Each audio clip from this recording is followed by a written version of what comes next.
haushi a zuciyar mai kin ya gano ni da kai hobe.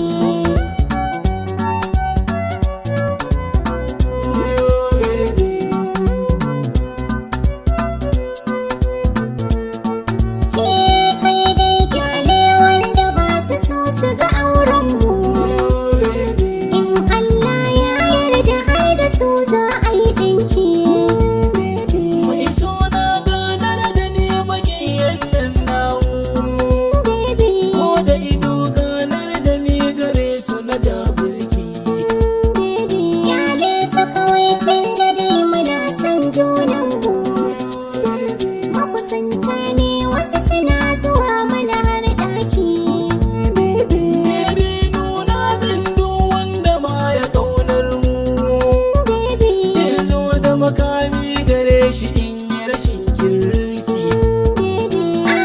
Hobi na kyale bakin ciki za su yi, domin dukkan hassadar su ta zama na taki.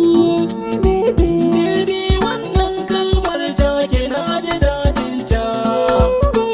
Har na ji kamar ni da ke muna a cikin ɗaki.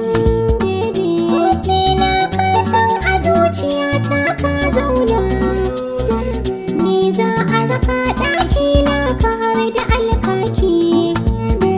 Wayo baby na daɗi da jin kalamanki. Ki matso kusa baby zuma ta soyo in baki.